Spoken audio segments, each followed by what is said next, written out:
Magandang araw po sa ating lahat, sa ating mga kababayan from Luzon, Visayas, and Mindanao. Kung kayo ay bago sa ating Munting Tinig channel, huwag naman po ninyong kalimutan mag-share, mag-like, and mag-subscribe. And please don't forget also to click the notification bell para lagi kayong updated, no? Every time na magkakaroon po tayo ng mga uploading, ng mga short video, at magla-live stream. Ang pag-usapan natin mga kamunting tinig ay tungkol po sa posibleng mabilis na paglabas ng warrant of arrest ng mga perpetrators o kasama ni Rodrigo Duterte sa pag-implement ng war on drugs, na kung saan ay na-implicate po yung pangalan nila, hindi pa natin sigurado, pero karamihan po talaga pangalan ni Bato de la Rosa, ni Bongo, at saka yung isang dating naging hepe ng Philippine National Police. Bakit po natin masasabi na mapapabilis ang paglabas ng warrant of arrest? Dahil na-settle na po yung issue ng jurisdiction, mga kamunting tinig eh. Kasi yung issue ng jurisdiction, isa po yan sa mga nagpapapabagal.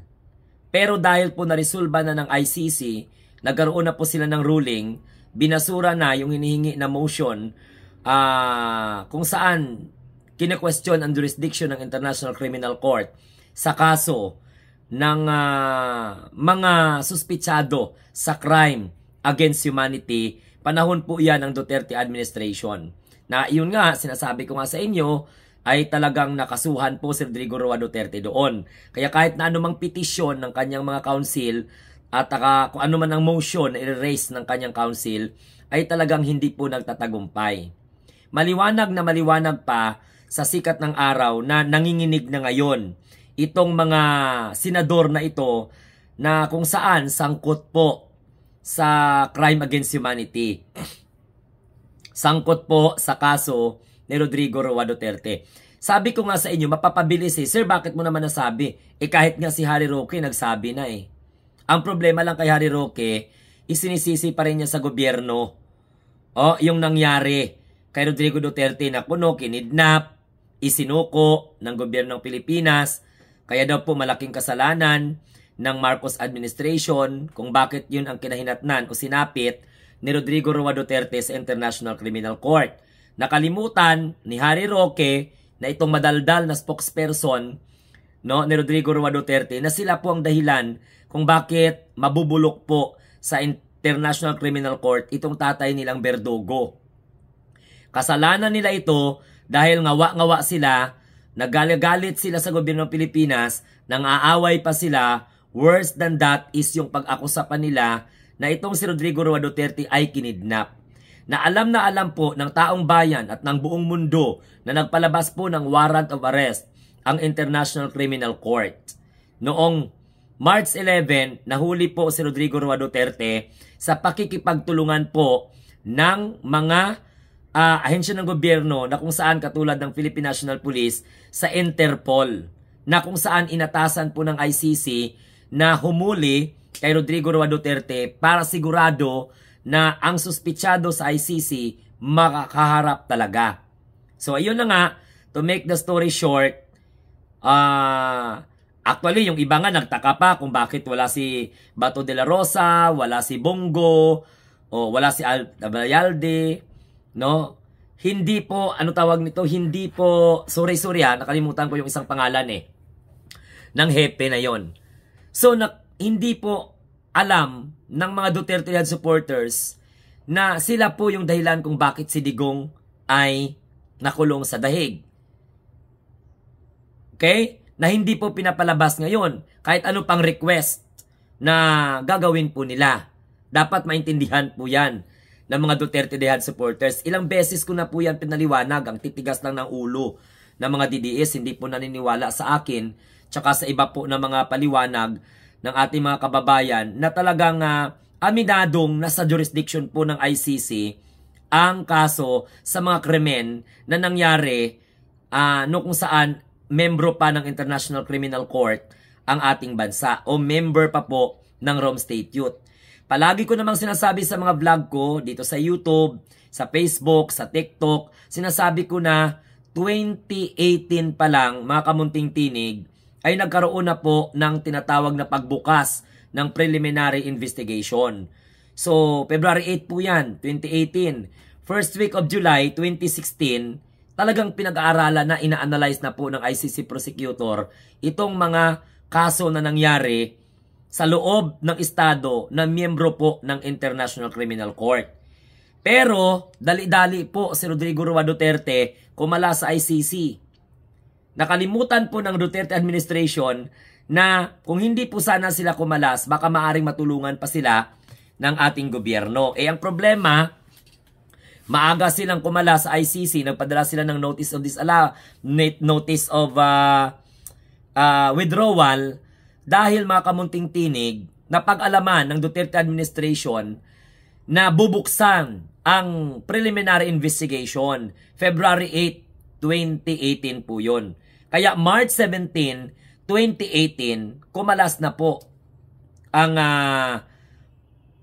Duterte administration sa Rome State Youth.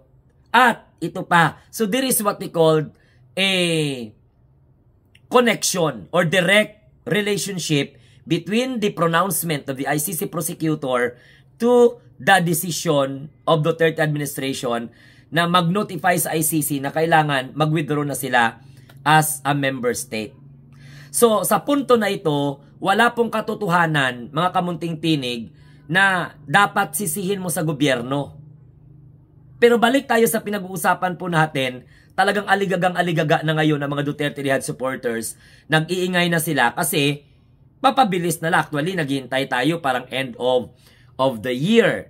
Di ba? Na-vlog na natin na baka early end of the year, ilalabas na po ng ICC yung mga warrant of arrest sa mga kasama po ni Rodrigo Duterte na nagpatupad nitong maduming war on drugs campaign na ito.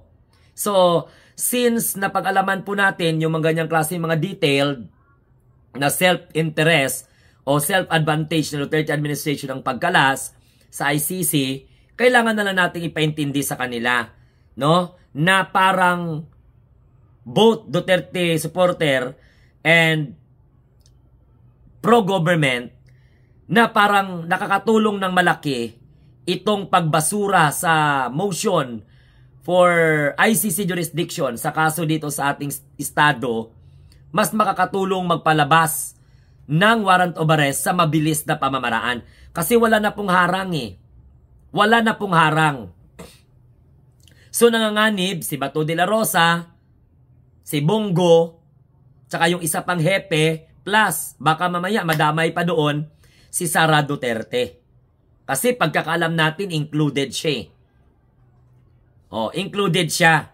So, yun ngayon, ang kinakaharap na challenge ng mga Duterte, kung paano po nila ipaliwanag sa tao na dapat hindi hulihin si Bato, si Sara, at saka si Bongo, at yung isa pang naging hepe ng Philippine National Police, appointed by Rodrigo Roa Duterte. So, ito po ang maliwanag na maliwanag sa bunganga mismo.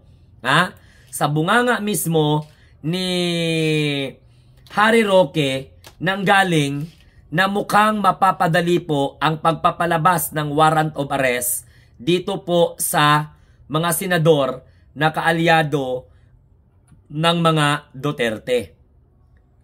Kasi ang nanganib dyan si Bongo, si Bato, katulad po ni Sara Duterte. Nako, kailangan maghanda na po sila kasi baka mamaya sunduin na sila ng International Criminal Court. Sinabi mismo yan ng madaldal na si Harry Roque.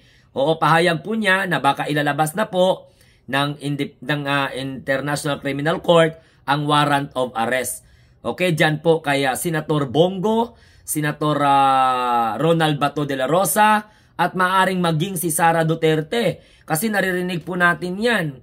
At hindi ko po salita ito Hindi ko po ito salita na maaring mapaaga ang pagpapalabas ng warrant of arrest laban po kay Bongo, kay Bato de la Rosa, at sa mga posible pa pong sangkot dito po sa crime against humanity. Klarong-klaro yan. Si Roque po ang nagsasabi na maaaring ilalabas ng maaga. Maaaring ilalabas na ng maaga ng ICC ang kanilang warrant of arrest laban po kay Bato de la Rosa, kay Bongo, at sa mga iilan pang sangkot sa krimen nung panahon ng Duterte administration sa ngalan po ng war on drugs na napakadumi dahil patayan dito, patayan doon. Walang katapusang patayan kaya bumaha ang mga bangkay doon po sa punerarya. Yung iba hindi lang po nakiklaim. So yan po mga kamunting tinig ha. Si Harry Roque na mismo ang nagsabi niyan. Sabi po ni Harry Roque na ayon po sa kanyang pahayag na baka ilalabas na po ng International Criminal Court ang warrant of arrest. At nangangamba na baka si Sara Duterte mapasama, si Bongo at saka si Bato de la Rosa. At pakiusap ko lang kay Harry Roque, huwag mong isisi Harry Roque sa gobyerno kung ano ang nangyari po kapalaran ng tatay nyo. Kasalanan ng tatay nyo yan. Kaya huwag nyong isisi sa gobyerno na kinidnap para isuko siya doon. Talagang inaabangan siya ng Interpol at talagang kagustuhan ng ICC na habang naghintay si Rodrigo Duterte ng preliminary investigation or what we call this? Not preliminary investigation. Confirmation of charges, nakakulong muna ang suspitsado para walang ligtas na makatakas sa iba't ibang bansa na hindi na po saklaw ng ICC. So good job! Sana maintindihan po ninyo ha, mga kamunting tinig, mga Duterte Dayad supporters, sana naintindihan ninyo ang paliwanag ko para po talaga to sa inyo. Hindi ko kayo inaaway, pero klarong-klaro na po na sa pagbasura po ng motion for jurisdiction ng ICC sa kay former President Rodrigo Roa Duterte ay yan ang katotohanan talaga. Okay, next one pa na dapat nating alamin ay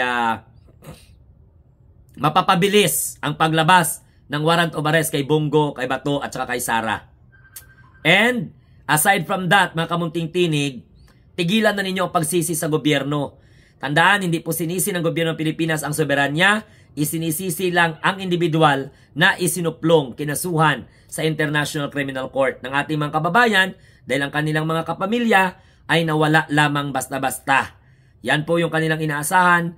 Breadwinner pa po yung iba. Sila po yung nagtatrabaho. Yung iba mga estudyante na dadamay lang po sa issue ng war on drugs na walang kwenta ni former President Rodrigo Roa Duterte na naging mitya ng pagbagsak ng kanyang political career at the same time pagkakakulong sa kanya sa International Criminal Court sa sarang crime against humanity. Hanggang sa muli, ito ang inyong lingkod, ang munting tinig ng ordinaryong Pilipino na nagsasabi, mabuhay po tayo ng mga bagong Pilipino sa bagong Pilipinas.